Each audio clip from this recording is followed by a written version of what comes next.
অনুরাগের ছোঁয়া ধারাবাহিকের আজকের পর্ব।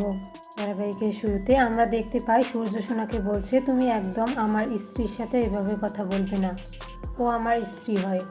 উর্মি বলে, দাদা এই মেয়েটার জন্য আপনার অনেক ক্ষতি হয়েছে, ও রুডিকে মেরে ফেলেছে।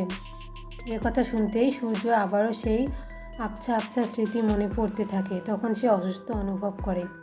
এটা দেখে প্রবীর দীপাকে বলে, তুমি কি চাও? আমার ছেলেটা আরও অসুস্থ হোক? তুমি কেন এখানে এসেছো? চলে যাও এখান থেকে। আর তুমি লাবণ্যকে কোথায় রেখেছো? দীপা বলে, আমি তো লাবণ্যকে নিয়ে যাইনি। তখন জয় বলে, বৌদিদি আমার মেয়ে কোথায়? ওকে তো খুঁজে পাওয়া যাচ্ছে না। এ কথা শুনে দীপা বুঝতে পারে এটা কোনো একটা চাল। তাই সে লাবণ্যকে খোঁজার জন্য যেতে চায়, কিন্তু প্রবীর বাধা দেয়। অন্যদিকে রুডি তার মাকে বলে, দীপা যে কোন সময় লাবণ্যকে খুঁজে বের করতে পারবে, তাই তার আগেই লাবণ্যকে মেরে ফেলতে হবে। আমি নিজে তো কিছু করতে পারবো না, তাই সাধু বাবা বেশে ওকে কেউ বলে দিলে অন্যরা বুঝবে সাধনা লাভের আশায় বলি দেয়া হয়েছে। এরপর আমাদের দীপাকে দেখানো হয় সে তার শ্বশুরকে অনেক বোঝানোর চেষ্টা করে যাতে লাবণ্যকে খুঁজতে তাকে যেতে দেয়া হয়। কিন্তু প্রবীর বলে, তোমাকে কোথাও যেতে হবে না, তুমি আমাদের পরিবারের বিষয়ে ঢুকবে না, যা করার আমি করব।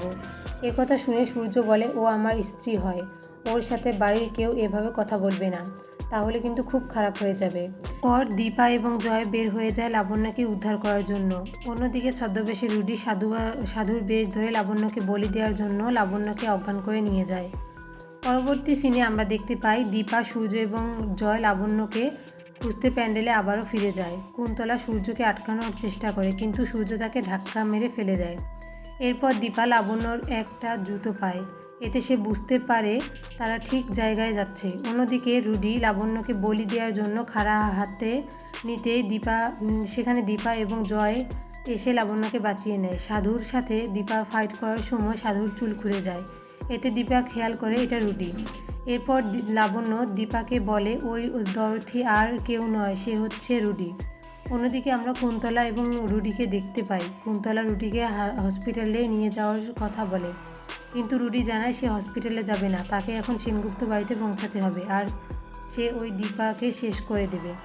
এরপর রুডি একটা ইঞ্জেকশন বের করে নিজে শরীরে পুশ করে নেয় এবং বলে, এই ইঞ্জেকশনের সিরিজ দিয়ে আমি সেনগুপ্ত বাড়ি জ্বালিয়ে দেব।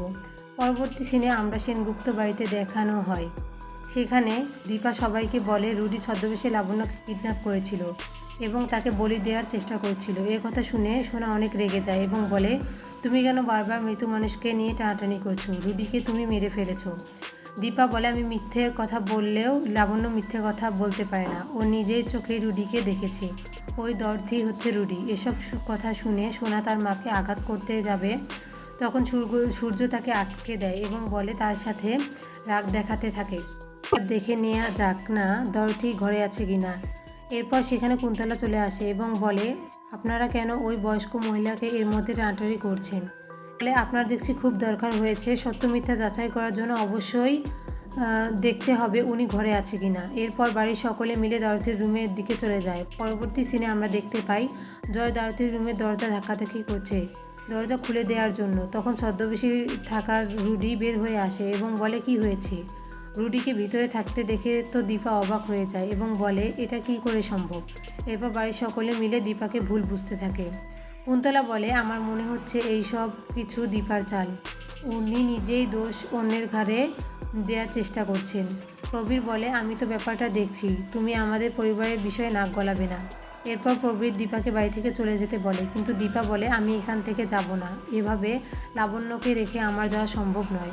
বলে, তুই এই অগত মেয়েটাকে এখান থেকে নিয়ে চলে যা। এ কথা শুনে জয় প্রচণ্ড রেগে যায় এবং উর্মিকে বলে, আমার মেয়ে অগত্য নয়।